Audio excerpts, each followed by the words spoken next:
बहुत समय पहले की बात है। सीतापुर नामक गांव में एक परिवार रहता था। उस परिवार में मोहनलाल और उसकी पत्नी कमला और उनके दो बच्चे मधु और रोहन रहते थे। वे लोग शुद्ध शाकाहारी लोग थे, लेकिन रोहन चुपके चुपके चिकन खाया करता था और यह बात केवल मधु ही जानती थी।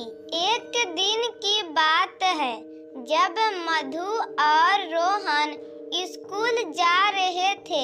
आज तो मेरा मन चिकन खाने का बहुत ही कर रहा है और सुना है इस गांव में एक चिकन बेचने वाला है। वो बहुत ही टेस्टी चिकन बनाता है। अरे अभी तू 2 दिन पहले ही ना 2 प्लेट चिकन खाया था। अरे तुम्हें पता है ना कि हमारे घर में ये सब खाना मना है। अगर माँ पापा को पता चल गया तो तुम्हें जान से मार देंगे। अरे लगता है तू डर गई। आज तक कभी भी घर वालों को पता चला है कि अब चलेगा? उस दिन रोहन मधु की एक भी बात नहीं सुनता है और चिकन खाने के लिए चिकन के दुकान में पहुंच जाता है। अरे भाई, अब तो तुम चिकन नहीं खा पाओगे क्योंकि मेरा दुकान बंद करने का समय हो गया है। अरे भाई, आज तो मेरा चिकन खाने का बड़ा ही मन था। देखो भाई, मैं चिकन आपको पैक करके दे सकता हूँ। आप घर ले जा सकते हो। अरे नहीं नहीं, तुम घर ले जाने के लिए बिल्कुल भी पैक मत करवाना, वरना अगर तू पकड़ा गया तो मैं नहीं बचाने वाली। अरे मैं सबके सोने के बाद ही खाऊंगा। भैया, आप 1 प्लेट चिकन पैक कर दो। फिर दुकानदार 1 प्लेट चिकन पैक कर देता है। फिर वे लोग घर जाने लगते हैं और उनके पापा घर के बाहर ही खड़े होते हैं। रोहन अपने पापा को देखकर बहुत ही डर जाता है। अरे भाई, ये चिकन यहीं पर फेंक दे, वरना पापा देख लिए तो तुम्हें तो छोड़ेंगे नहीं। रोहन को कुछ भी समझ में नहीं आता है। वह तुरंत पास के पेड़ के पास ही रख देता है और घर आ जाता है। उसके बाद उसकी मम्मी खाना लगाती है और सब मिलकर खाना खाते हैं। क्या हुआ रोहन बेटा, तुम खाना क्यों नहीं खा रहे हो? बोलो बोलो, चिकन खाऊंगा चिकन खाऊंगा चिकन, जो बाहर पेड़ पर छुपा के आया हूँ। सब लोग अंदर खाना खा रहे होते हैं और बाहर पेड़ पर चिकन की थैली लटका होता है। इस बात से रोहन बिल्कुल भी अनजान था कि जिस पेड़ पर वह चिकन रखा है उसी पेड़ पर एक चुड़ैल रहती है।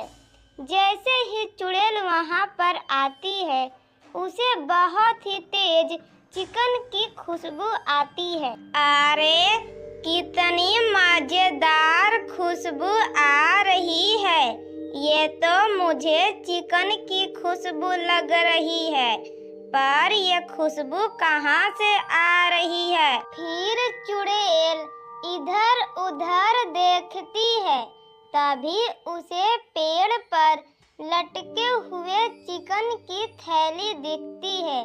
चुड़ैल जब उस थैली को देखती है तो उसकी आंखें खुशी से झूम उठती है। वह फटाक से पेड़ पर बैठ जाती है और मजे से चिकन खाने लगती है। चुड़ैल चटकारे ले लेकर पूरा चिकन खा जाती है। उसे वह चिकन बहुत ही अच्छा लगता है।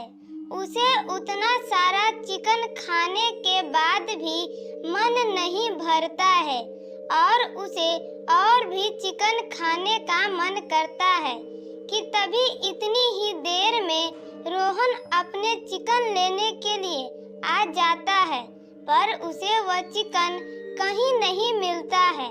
वह उदास होकर घर चला जाता है। अब चुड़ैल को भी चिकन खाने की आदत लग गई थी। अब हर दिन चुड़ैल रोहन के आने का इंतजार करती थी कि कब वहाँ पर चिकन की थैली छोड़कर जाएगा। और चुड़ैल तो कितने दिनों तक रोहन की चिकन गायब कर देती है, पर अब ऐसा नहीं होता है। मुझे चिकन खाना है, इस लड़के के भरोसे मैं ऐसे ही रह जाऊंगी। मुझे पता लगाना ही होगा कि ये लड़का चिकन कहाँ से खरीदता है। एक दिन चुड़ैल रोहन के पीछे लग जाती है और उस दुकान के पास पहुंच जाती है। जब दुकानदार दुकान बंद करके चला जाता है तो चुड़ैल दुकान के अंदर घुस जाती है। अरे वाह, इतना सारा चिकन! लगता है आज मेरा पेट भर जाएगा, पूरा चिकन खा जाऊंगी। फिर इतना कहकर चुड़ैल चिकन खाने लगती है, फिर भी उसका पेट नहीं भरता है और वहां से चली जाती है। जब अगले दिन दुकानदार दुकान में आता है और सारा चिकन गायब देखकर बहुत ही हैरान हो जाता है, लेकिन अब चुड़ैल रोज रोज सारा चिकन खा जाती है, जिसके कारण दुकानदार बहुत ही परेशान हो जाता है। अब दुकानदार बचा हुआ चिकन अपने साथ अपने घर लेकर चला जाता है। फिर ऐसे ही एक दिन रोहन दुकान से चिकन खरीदकर अपने घर आ जाता है। तभी वहाँ पर मधु आ जाती है। अरे रोहन, फिर से तुम चिकन घर में लेकर आ गए। मैंने तुम्हें कितनी बार मना किया है, तुम्हें समझ में नहीं आती है। अगर मम्मी पापा को पता चल जाएगा तो तुम्हें छोड़ेंगे नहीं। अरे मधु, अब रात हो गई है, मम्मी पापा यहाँ क्यों आएंगे? मुझे तो लगता है मैं चिकन खाता हूँ तो तुम्हें जलन होती है, इसीलिए तुम बार बार मुझे सुनाती हो।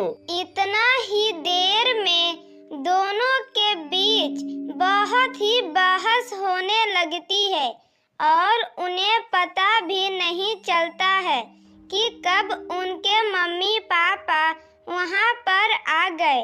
वे लोग मधु और रोहन की सारी बातें सुन लेते हैं और उन्हें बहुत ही गुस्सा आता है। अरे रोहन, ये मैं क्या सुन रहा हूँ? तुम चिकन खाते हो?